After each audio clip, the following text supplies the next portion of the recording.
दहेज दे दो ससुर जी, दहेज दे दो। हमारे तो बाप दादे भी ऐसे भिखमंगे थे, हम भी उन्हीं की औलाद हैं।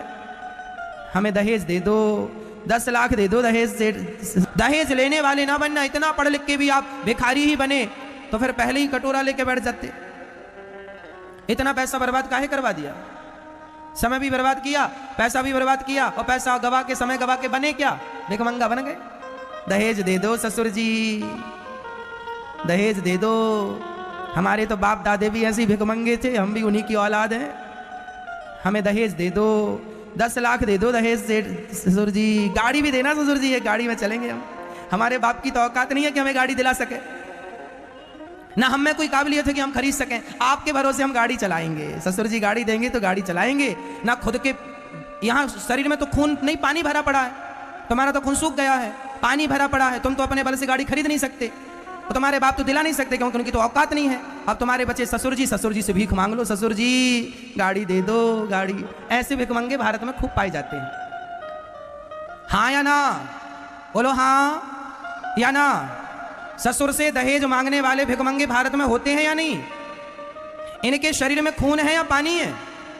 खून होता तो ये काहे भिखमंगे होते?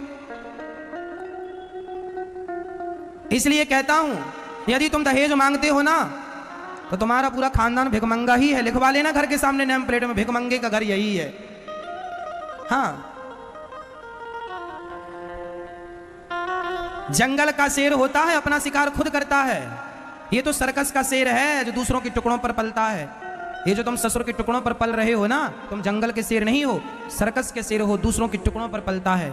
जंगल का शेर तो वो होता है जो गाड़ी भी और बंगला भी और इच्छाएं भी करता है तो अपने बल से पूरी कर लेता है, किसी से मांगने की जरूरत नहीं है। एक तो सपने ही मत देखो, फिर सपने उतने देखो जितने तुम अपने बल से साकार कर सको। हाँ या ना?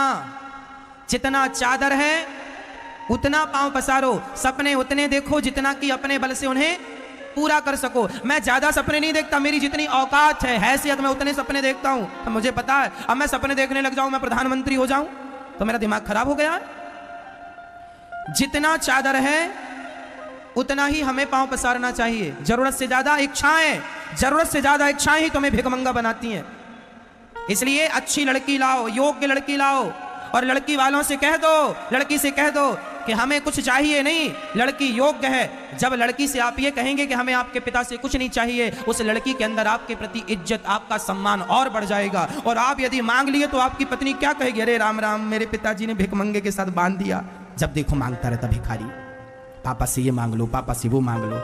वो भी रोती होगी अंदर अंदर, भिखमंगे से बांध दिया पापा ने, भिखमंगे से बांध दिया। भिखमंगे ही है तो क्या ठीक तो कह रही है वो? उस लड़की को भी संतोष नहीं होता, विधाता मैंने कौन सा पाप किया था कि भिखमंगे से शादी हो गई। अरे लड़की कम से कम गर्व कर सके कि मेरा पति किसी के सामने हाथ नहीं फैलाता।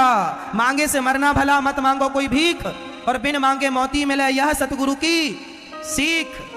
तो आज से कसम खाओ कि हमें कभी किसी के सामने हाथ फैलाने की, अपने आप को इतना योग्य बनाना, मेरे देशवासियों, मेरे नौजवान भाइयों, इतना योग्य बनाना अपने आप को कि आपको किसी के सामने झोली फैलाने की जरूरत ही ना पड़े। गाड़ी बंगला जो चाहिए आप अपनी मेहनत के बल पे बनाओ, अपना नाम, अपनी इज्जत अपने बल पे कमाओ। क्या मांगोगे? और किसी के देने से धन नहीं होता, ये कहावत है पुरानी, किसी के देने से धन नहीं होता। आप हमें कितना दे देंगे? ससुर कितना देगा? लाख देगा, 10 लाख देगा तो 10 लाख में जिंदगी गुजर जाएगी।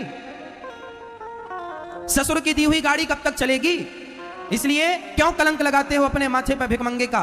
मत लगाओ और शान से जियो, हमें कुछ नहीं चाहिए। तो अपनी बेटी को लाए थे। दहेज लेने वाले जो दानव हैं वो न तो अपनी बेटी को सुख पहुंचा सकते, ना दूसरे की बेटी को सुख पहुंचा सकते। मैं समाज के लोगों से एक ही प्रार्थना करूंगा कि हम सबको सुलक्षणा पुत्री चाहिए जो हमारे बच्चे को पत्नी के रूप में मिले। अगर तुम्हारे पास धन है, व्यवस्था है, अच्छा मकान है, अच्छी दुकान है, अच्छा काम है, सब कुछ अच्छा है, तो फिर बेटी के यहाँ से, किसी की पराई बेटी के यहाँ से तुम क्यों दौलत की इच्छा रखते हो? कौन से झूठे मान सम्मान इज्जत की बात करते हो? बोले हमारा स्टेटस है, हमारा समाज है, हमें 10-20 करोड़ की शादी नहीं करी, लोग क्या कहेंगे, क्या कर लेंगे? जब वही बेटा बेटी अलग होंगे तो समाज के लोग आएंगे क्या? आएंगे? बताओ आएंगे? जिस समय दहेज लोगे ना, उस समय मेरे ठाकुर की नजरों में गिर जाओगे। इसलिए दहेज लेने की आवश्यकता नहीं है। देने वाला अपनी मर्जी से अपनी बेटी को जो दे वो दान है, बेटे वाला मांगे वो दहेज है। मैं तो जितने भी भारत के युवा हैं उनसे निवेदन कर रहा हूं, पापा से लड़ो इस बात के लिए कि मुझे दहेज नहीं चाहिए। जितने भी लड़के शादी वाले हो रहे हैं ना, जिनकी शादी होने वाली हो, जो 20, 22, 30 साल के हो चुके हैं, जब भी आपका पापा दहेज की बात करे, पापा मैं तो बाबा जी होऊंगा, मुझे शादी नहीं करनी, बाबा मैं तो बाबा जी होकर जा रहा हूं। क्या के लिए? अरे तुम नहीं, मुझे शादी करनी नहीं बाबा, 2-3 साल डरा के बाबा को, मुझे बाबा जी होना, विवाह नहीं करना, बाबा जी नहीं। पापा अपने आप डर जाएगा, इतना बड़ा एम्पायर किसके काम आएगा, फिर तू बाबा जी हो जाएगा तो। बोले एक शर्त पे शादी करूंगा। बोले क्या? दहेज मत मांगना, कोई अच्छे से परिवार की कोई संस्कारी बेटी ले आओ, जो मुझे छोड़ के कभी न जाए, जिसके माथे पे तिलक हो, गले में कंठी हो, जो भगवान के नाम का जाप पूजा करती हो, ऐसी बेटी ले आओ। अगर वैसी लाओगे, वैसी मुझे पत्नी दिलवाओगे तो मैं विवाह कर लूंगा। 3 साल का डरा डरा बाप, कहीं बाबा जी ना हो जाए, तुम्हारी उससे विवाह करवा देगा बिना दहेज लिए। तुम्हारा पापा भी नरक जाने से बच जाएगा, तुम भी बच जाओगे, तुम्हें एक अच्छी संस्कारी पत्नी मिल जाएगी। वैसे बताएं आपको, विवाह वही सामर्थ्य